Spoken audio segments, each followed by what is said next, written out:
The first thing that you want to do is to start off with freshly washed hair. Next, I am hanging my 360 three-way mirror. That way I can see all of the angles of my head while I am completing this style. And most importantly, don't forget to oil your scalp. I am going to be wearing this protective style for a while, so I just want to make sure that my scalp is nice and nourished before I begin.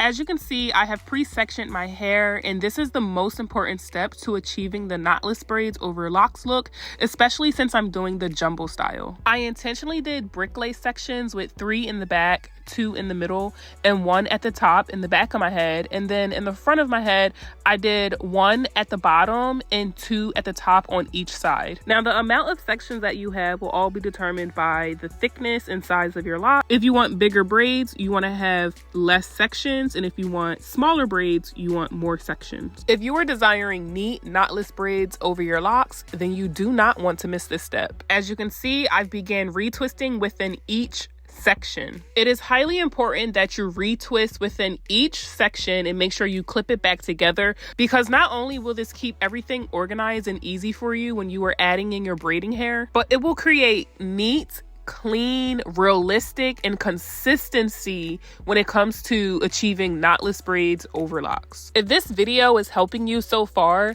go ahead and give me a thumbs up and hit that subscribe button so that you can continue to see more videos like this. Also, if you struggle when it comes to retwisting your own hair, I have an amazing beginner-friendly tutorial on how to retwist your hair at home. It will provide you with all of the basics that you need to know. Now, because I am doing jumbo knotless braids over my locks, I will be switching up my technique on how I do my retwist prior to putting the braids in, but keep watching and I promise you it's really simple. You want to retwist your hair in the direction as if you were gathering your section into a ponytail.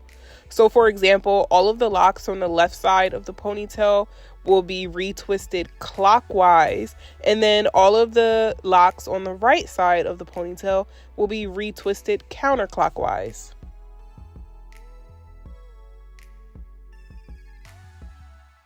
You're just going to keep repeating that within each section, starting from the bottom and working your way to the top. And you're going to be working from left to right. Left side is clockwise and right side is counterclockwise. Make sure that you gather each section with a clip and a hair tie so that it can stay neat and organized for when you're ready to start braiding. And when it comes to retwisting the hair in sections, everything that I did in the back, I'm just going to repeat in the front. As you can see, I started at the bottom and I'm at the top of the section.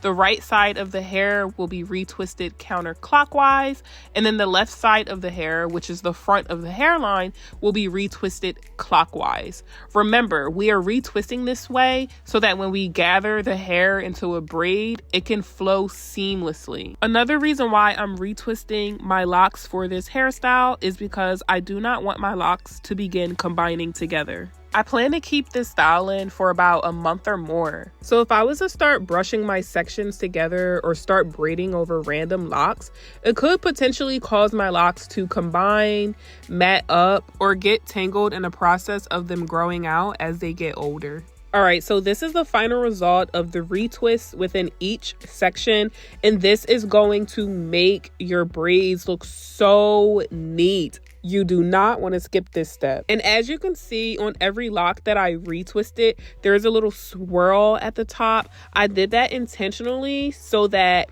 it can hold the retwist a lot better, so that when I start braiding it, it won't start to unravel.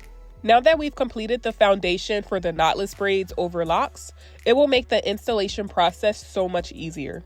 Starting with one section at a time, you're going to split it into 3 pieces, which will create the foundation of your braid. This will create a knotless effect to avoid a big knot at the root of the braid. Be sure to take your time and do not pull too tight like how I just did, because you will feel that at the end of styling your hair. You definitely want your braids to be neat and secure, but you don't want it to be too tight to where it's discomforting.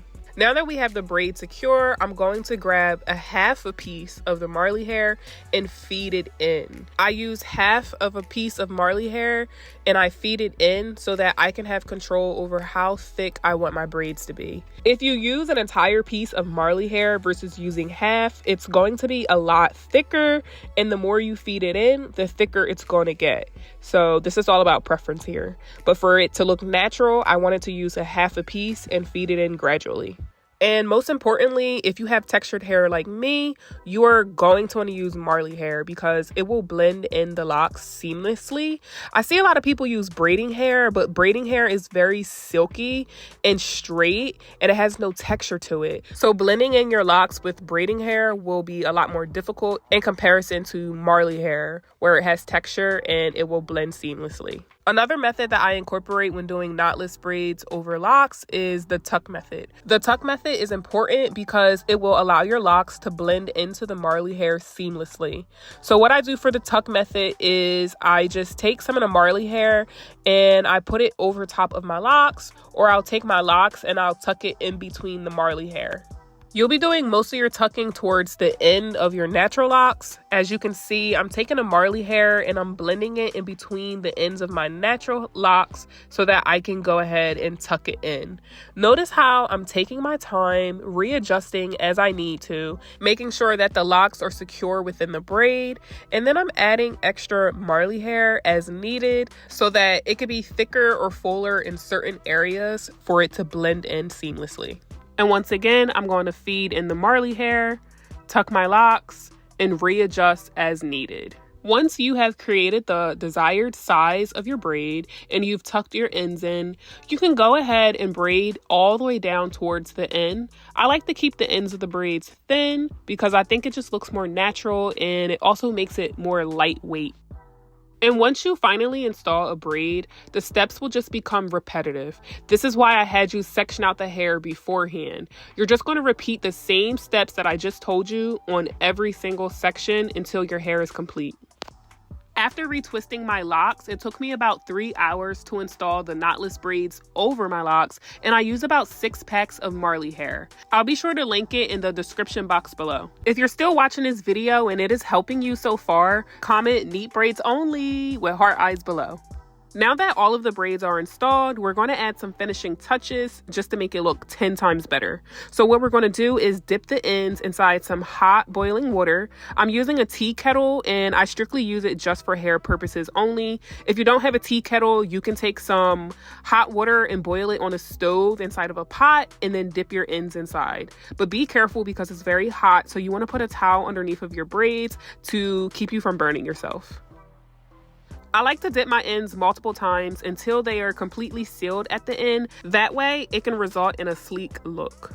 Once all of my ends are dipped, I like to finalize my look by slaying my edges, okay? I love me some edge booster, edge control, and I will be sure to leave a link in the description box below so you can know exactly where to find it. And here is the final look of the knotless braids over locks. They look so neat, so clean, and so realistic. If you found this video to be helpful and valuable for you, go ahead and give me a thumbs up and subscribe. Let me know in the comments if you were able to achieve this look at home, and let me know what you think about the video. Thanks for watching, and I'll see you soon.